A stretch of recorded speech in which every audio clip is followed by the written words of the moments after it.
Batman Rich Fulmer, and this is your Bound for Glory Ratt Report. Not bad. I'd give it a 7. Could have been better, but I understand the interpromotional matches that we've seen. Pretty good card. Bound for Glory had kind of an indie feel to it. A smaller crowd than what I was expecting, I guess. Pictures that I'd seen on the internet of the actual crowd itself made it look bigger. They didn't pan the crowd hardly at all, a few of them on each side. But it's a full house anyway. It was standing room only. Literally standing room only. They sold out seat-wise, and the rest of the people they came in they had to stand. So, uncomfortable for the people that had to stand, but an impressive outcome anyway. Full house. Taz and Mike today they were broadcasting from Nashville, which I don't really understand that. I thought everybody was going to be in Tokyo. But either way, you couldn't tell the difference. They were spot on every single time with calling each match. I liked the indie feel that they had. It was a Wrestle 1 ring, it was a Wrestle 1 building, Wrestle 1 town, so that's where you get your indie feel. Wrestle 1, look them up on YouTube. We got a lot of great talent that was there this last night. Really good matches. X Division matches were spot on. The Havoc versus Velvet Sky was a destruction. We'll cover all that. Just a little preview. Start off with saying the entire purpose of Bound for Glory this year was the interpromotional matches, Wrestle 1 versus TNA, and it was kind of a back and forth thing.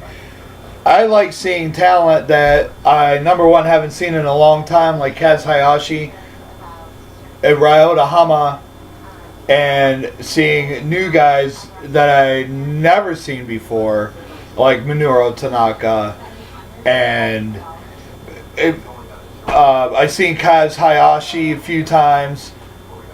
Great action right off. Kicked off the X Division match, not to be confused with an X Division title match. Manic versus Minoru Tanaka. See. I don't know if anybody caught this or not, but Minoru Tanaka actually trained Manic back in the day before TJ Perkins. Trained TJ Perkins before he became Manic, and it kind of carried on a little bit from there. They worked together when it was Wrestle 1 had just started with TNA. Great match. Minoru Tanaka got him with the cross arm breaker. They called it the Tanaka Special. Actually seeing him executing it, locking it on with the flip, it was more impressive than Alberto Del Rio in WWE putting it on. It was the same style with the step over leg twist, and then right into that cross arm breaker. If you ever been put in it, I've been put in it. It hurts. It doesn't feel good at all. I'll give Manic a great props for putting on a great show with Minoru Tanaka.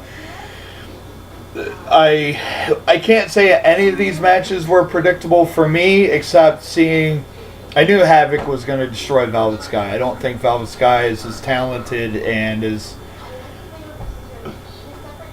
she beat her with a bear hug submission. I'll get into that later. A lot of the between the matches was a lot of showing with Team 3D. The first one was Team 3D versus Road Warrior Animal and Dogface Gremlin Rick Steiner from Slammiversary in 2007. Oh, that was a great match. I seen that match actually seen it when it was on pay-per-view, and it was a great match. I enjoyed it, and I enjoyed seeing it again. This whole thing is because of the Hall of Fame going in, or the Dudleys going into the Hall of Fame. And I just want to throw this out there, that recently they made an announcement that they are going to challenge the Bullet Club. Team 3D is going to challenge the Bullet Club for the IWGP, IWGP Tag Team Championships, which they've already held before, and they're going to challenge them again. This one, for the record, if they beat the Bullet Club, they will be 25-time World Tag Team Champions, more than anybody else. Right now, as it stands, Team 3D is and it's in the record books already, most decorated tag team in professional wrestling today and yesterday. And I've said it many times, the Road Warriors, Team 3D, my two favorite tag teams of all times, and that says a lot. Rock and Roll Express, Midnight Express, the Heavenly Bodies, Motor City Machine Guns, the Inner City Machine Guns, the Young Bucks are right up there. I put the Young Bucks right up there with these two tag teams. You got their Hart Foundation, they were good. You got Yokozuna and Owen Hart, they were good. The Young Pistols, they were good. Nobody likes the Fantastics, but when I was growing up, they were another one of my favorite tag teams. Not as good as the Road Warriors, and not as good, and none of these other tag teams are by far as good as, in my opinion, and it's only opinions. Opinions are like assholes. Everybody has one. But in this show, my opinion is the only one that matters. Right there. So anyway, Team 3D right now, most decorated tag team in professional wrestling today. And I'm going to take that a little bit further, and I'm going to stretch that envelope and say they're the greatest tag team of all time, next to the Road Warriors. Like I said, this is my opinion. That's all that matters. EC3 comes out wasting time talking. I don't know why. I understand we have to have a heel. And we have to have people that we don't like. Professional wrestling and companies have to have this one person or one tag team or one group of people that people are not going to get behind. People love to hate him. He doesn't get chanted a lot, but he kind of has a little bit of following. He has some fans over in the Orient, as far as, people were chanting his name, but come on, really? He comes out, taunts the crowd. He says that he's better than everybody else, and he's beaten Sting, he's beaten Bully Ray, he's beaten Kurt Angle, he's beaten this guy, he's beaten that guy. In all serious, he wrestled Ryota Hama, and he looked terrible. Hama is kind of a big, solid, former sumo wrestler. I thought it was funny when EC3 got up and he started doing the steps of the sumo wrestler, and Hama just proved them wrong. Don't ever do that. Don't even do that. Hama did the sink face, which I was actually surprised that he did the sink face. I didn't think that he did the sink face because, let's face it, I've watched other videos with him in it, and he never once did the sink face. He did it though. The first one was a backsplash on the EC3, and it looked like it really hurt him. It looked like it really rung his bell. Speaking of ringing the bell, there was some bell ringing with the bell later on. I'll get to that. But EC3 wins, hits him with the one-timer, the one-percenter. Like I say, I'm overly sick of his dumbass. I don't like him. I don't like his character. he was a security guard in WWE with Antonio Cesaro, and you see Cesaro has outshined EC3 million times over. And if EC3 was to be done with wrestling today, that honestly would be the greatest day in my life as a wrestling fan.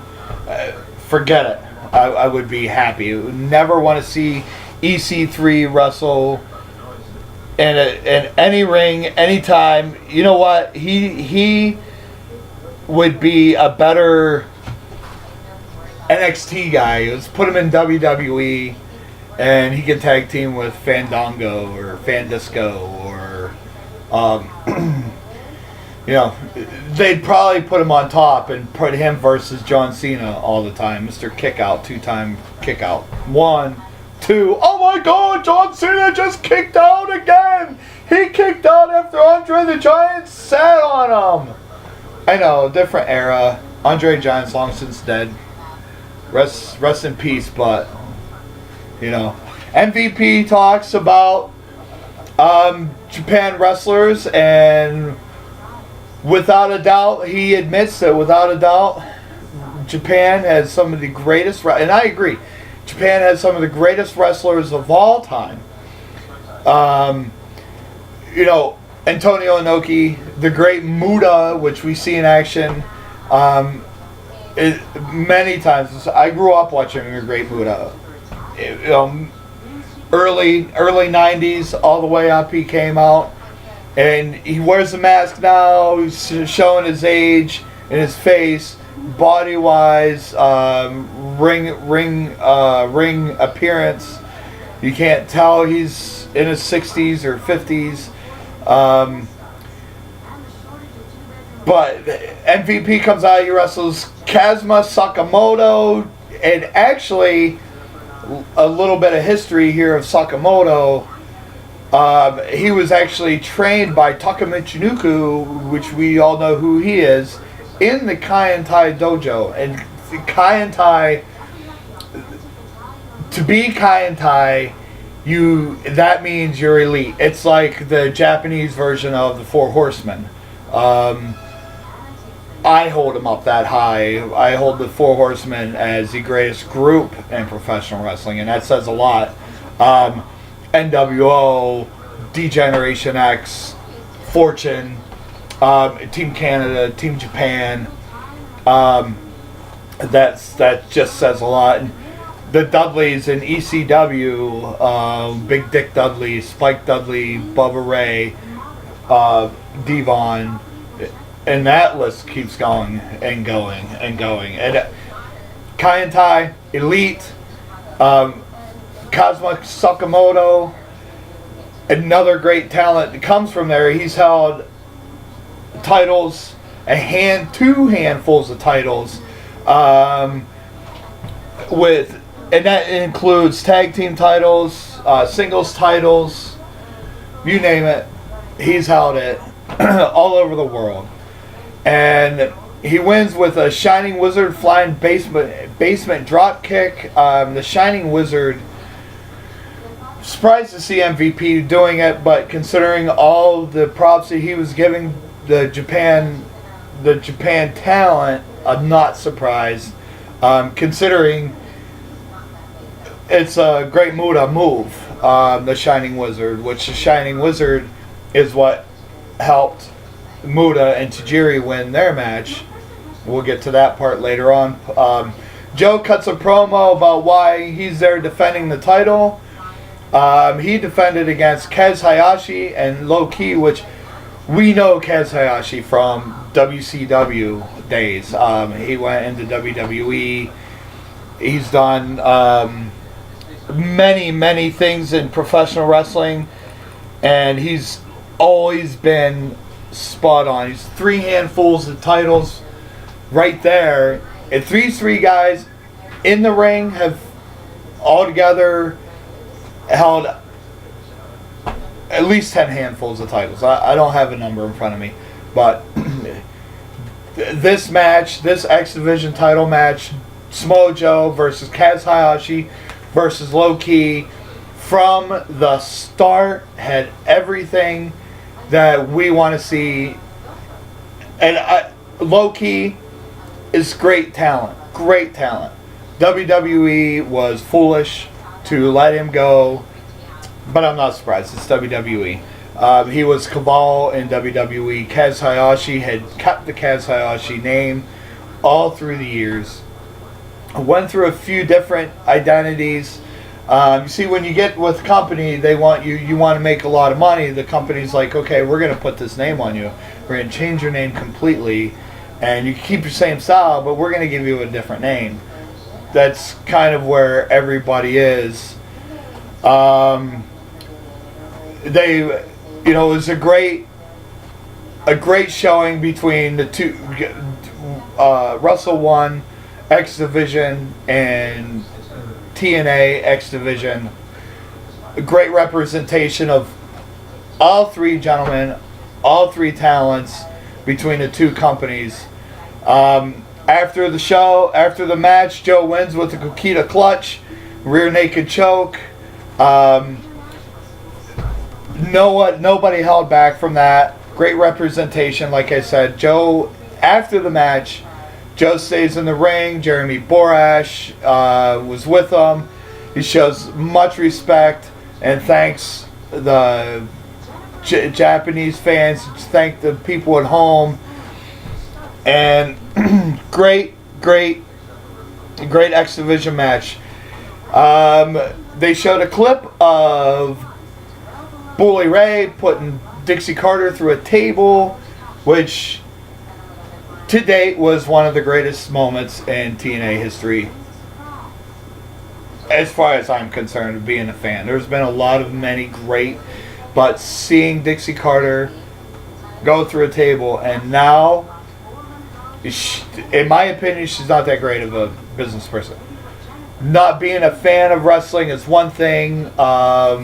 Male or female doesn't have anything to do with it. Gender-wise has nothing to do with it. I believe that she's doing what she can to run the company the best way that she knows how. But she's got guys like, Tommy Dreamer who is there.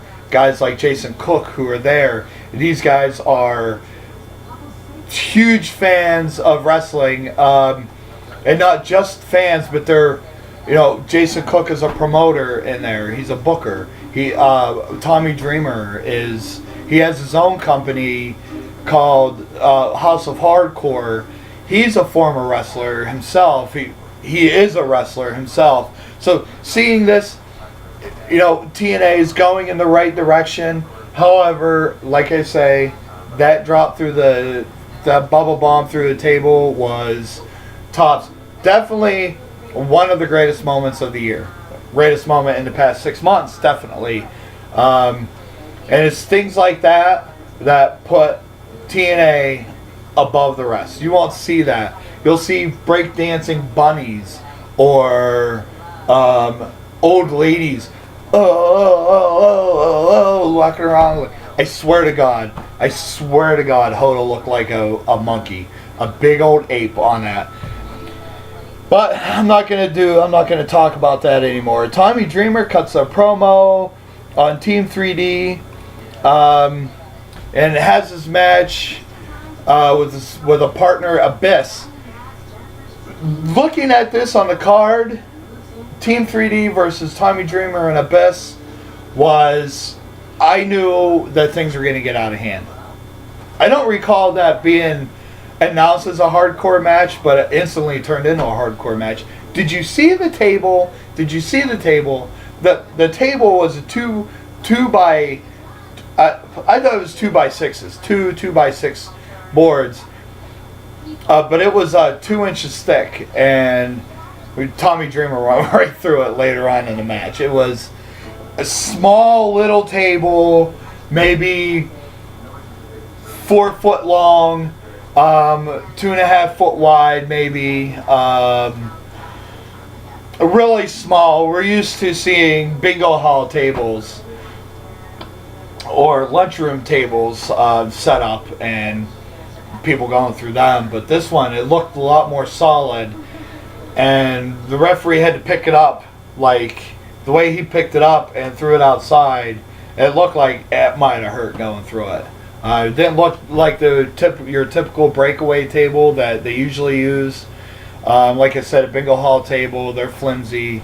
You can actually put somebody right through a bingo hall table, if you know what I mean. They're only like maybe an inch thick, 3/4 of an inch thick, and the rails underneath them are flimsy.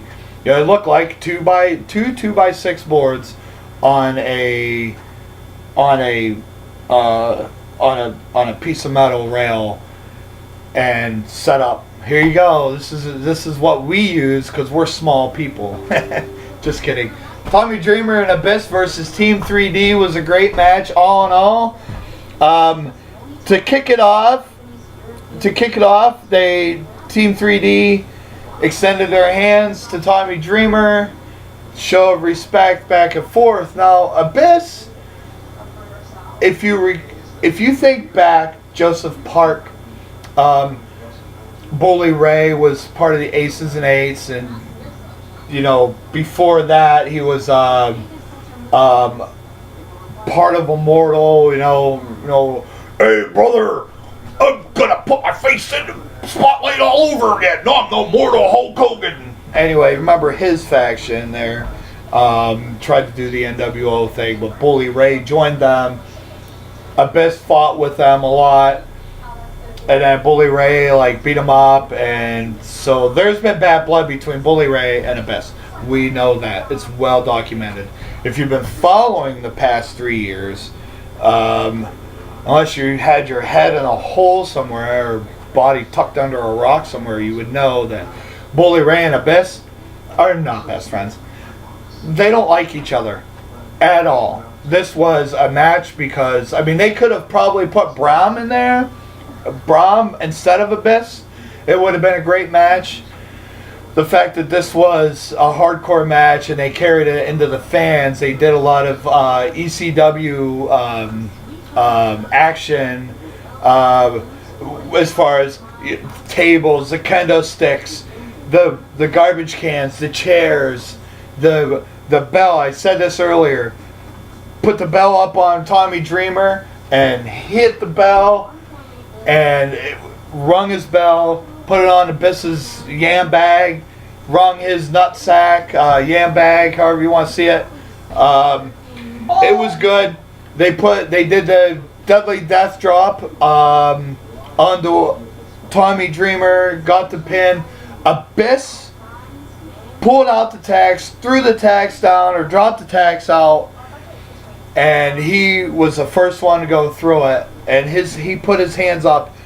His right hand was covered in thumbtacks. His arms all up his arms. His stomach his chest had thumbtacks in them. Listen, I don't care who you are. You land on thumbtacks, it's gonna hurt. And you can't tell me that those were fake thumbtacks, because they were sticking into the skin.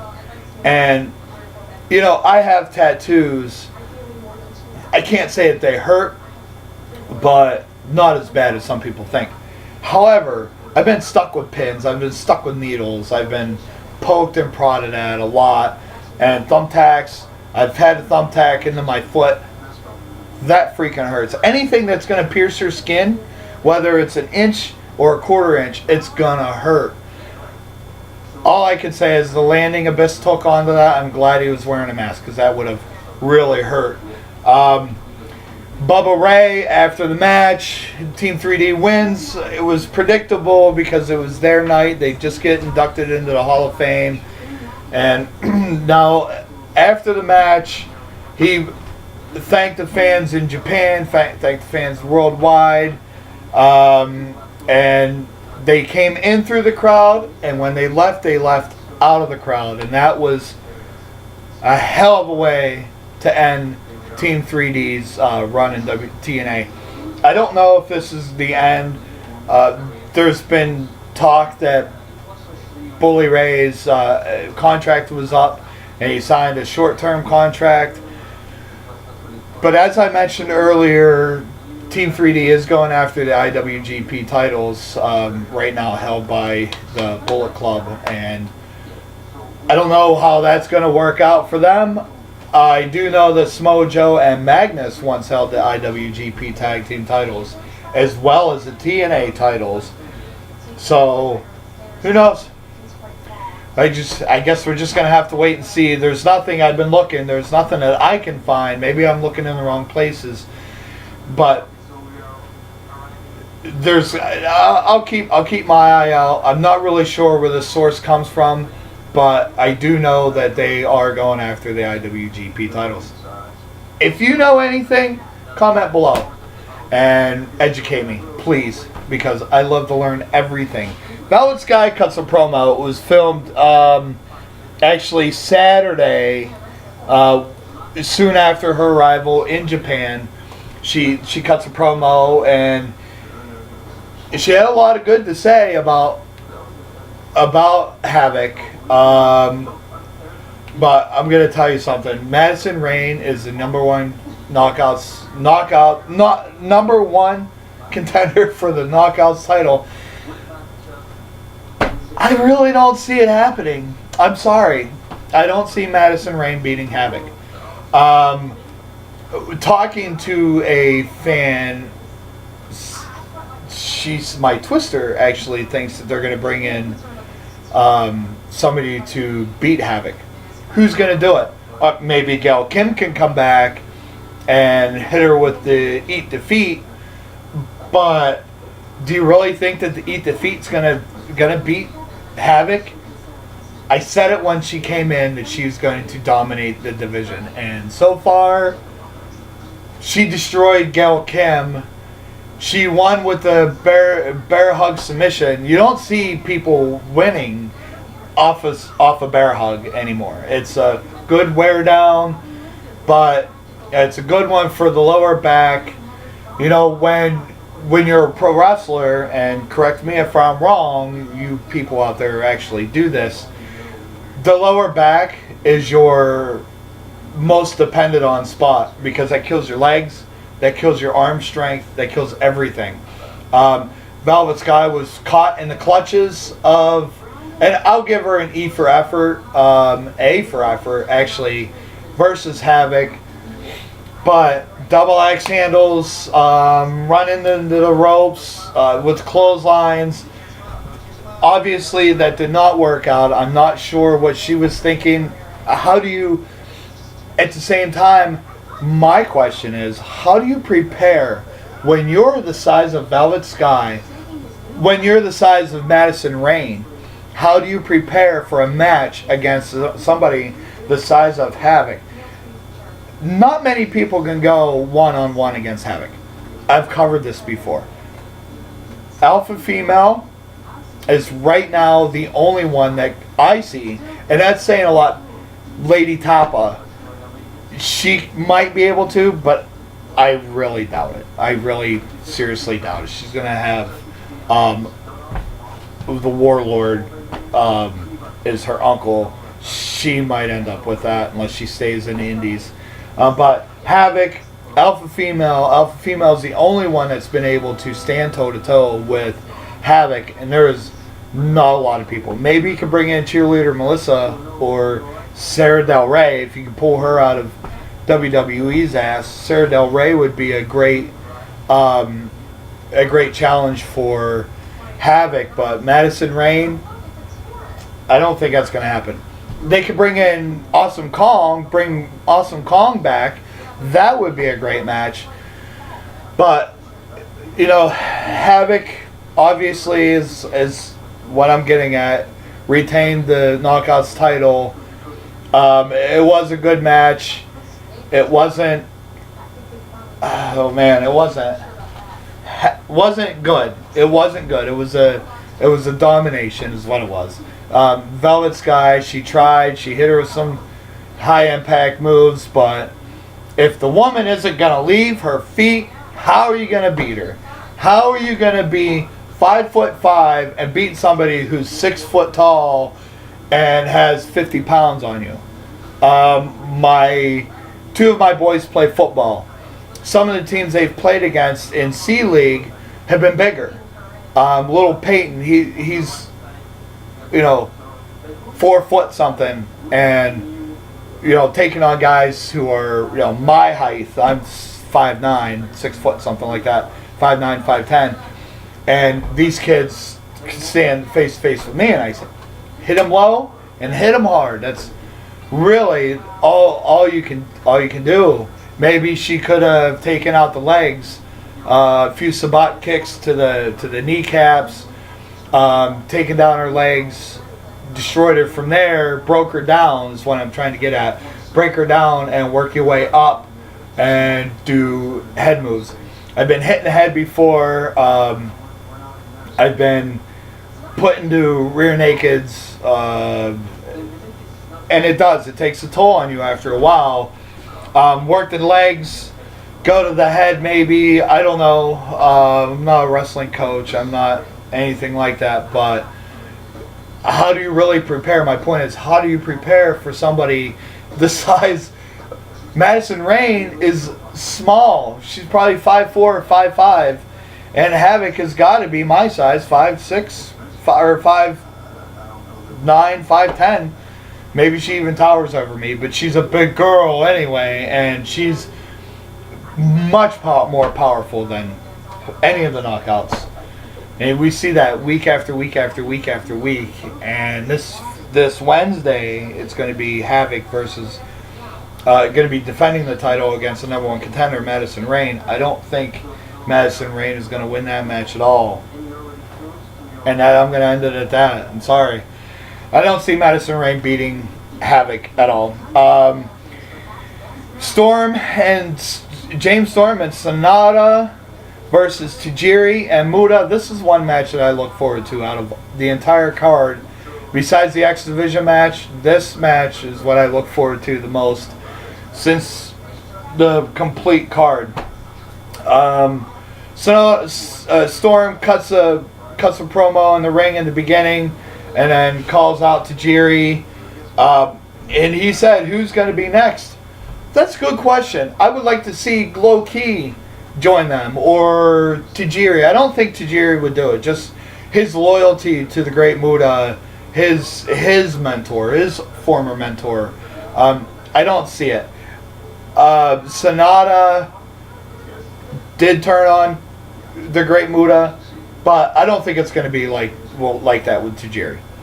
If they do, I'm going to say right now, I'm going to go on the record right now and say if Tajiri joins the Redneck Revolution, they've gone completely the wrong way. Completely the wrong way with his character. I'm not saying anything bad. I'm just saying he would be a good asset for the Redneck Revolution. I'd like to see him more in TNA, because Tajiri and Muta right now, ever since I first laid eyes on Tajiri in the 90s and ECW, and Muta all through his career has always been my favorite. They're my 2 favorite.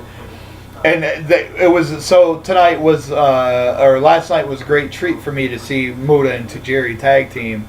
Muta and Tajiri win with the Shining Wizard.